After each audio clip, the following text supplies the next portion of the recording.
చాలా డీటెయిలింగ్ ఉంది. డ్యామేజ్ కాకుండా చూసుకో. ఎన్ని సంవత్సరాలు మట్టిలో ఉండి కూడా అసలు డ్యామేజే కాలేదు. చాలా సర్ప్రైజింగ్ గా ఉంది. సింగిల్ గోపురం అంటే చిన్న గుడి.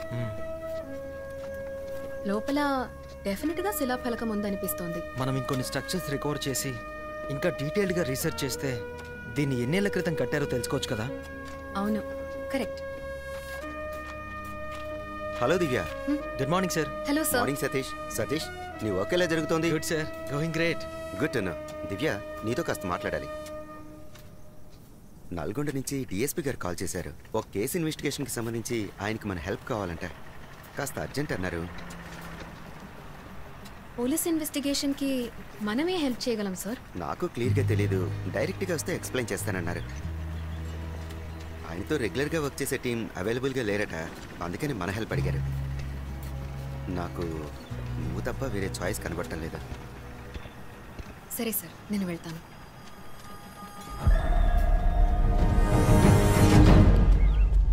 రెండు రోజుల క్రితం మన దేశానికి వచ్చిన ఓ ఫారినర్ ఫారెస్ట్లో ట్రెక్కింగ్కి వెళ్ళి మిస్ అయ్యాడు.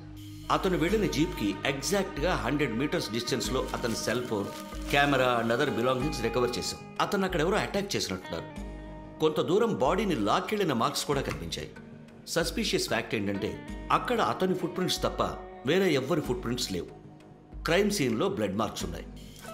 ఫర్దర్ ఇన్వెస్టిగేషన్లో ఆ బ్లడ్ గ్రూప్ అతనిదే అని డిఎన్ఏ టెస్ట్లో కన్ఫర్మ్ అయింది. మరి అలాంటప్పుడు అతన్ని ఎవరు అటాక్ చేసుంటారన్నదే చాలా కన్ఫ్యూజింగ్గా ఉంది. ఇప్పుడు నేనేం చేయాలి సార్? విక్టిమ్ని లాక్కెళ్లిన మార్క్స్ ఎండ్ అయిన ప్లేస్లో అబ్జర్వ్ చేస్తే 10-15 సంవత్సరాల ముందు అక్కడ ఒక ఊబి ఉండేదని జియోలాజికల్ రికార్డ్స్ కూడా కన్ఫర్మ్ చేశాయి. ఒకవేళ అతను ఊబిలో పడిపోయాడా లేదా అన్నది తెలియాలి.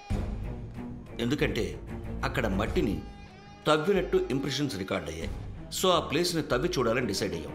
ఒకప్పటి ఊబి కాబట్టి సాయిల్ లూజ్గా ఉందా, హార్డ్గా ఉందా, ఏదైనా రిస్క్ ఉందా, మట్టి తవ్వచ్చా లేదా అని మీరు చెక్ చేసి చెప్పాలి. వీలైతే పక్కనే ఉండి మానిటర్ చేస్తే మరీ మంచిది. మిస్ అయింది ఫారినర్ అవ్వడం వల్ల ఎంబసీ నుంచి ప్రెషర్ ఎక్కువగా ఉంది. ఈ ప్లేస్ ఎక్కడ ఉంది సార్?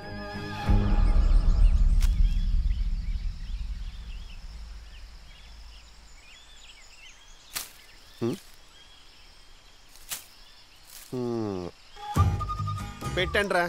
కింద ఆకులు పెట్టి పైన పండ్లు పెట్టి మేనేజ్ చేయండి. మీకు మాత్రం టేకు చెక్కలు కావాలి, అడవి కుందేలు కావాలి, అన్నిటికీ పర్మిషన్ నేను ఇవ్వాలి. నాకు కొంచెం నైవేద్యం పెట్టండి రా అంటే కింద ఆకులు నింపి పైన 2-3 పనులు పెట్టిస్తారు. ఈ అడవంతా మీ ఆస్తారా? 3 నెలలకు ఒకసారి వస్తారు, 2-3 బుట్టలు పెడతారు.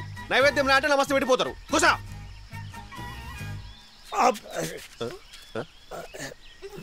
తైతక్కలేంట్రా పెట్టు పెట్టు బే.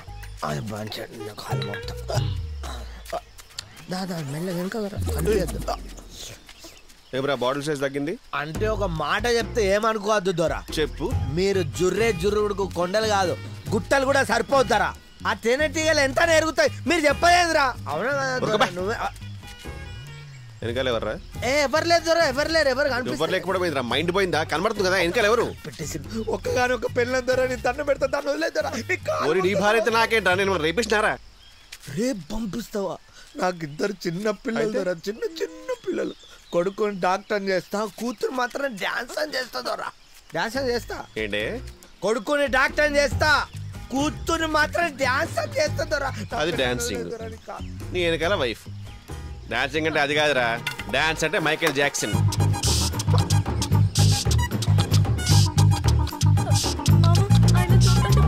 అది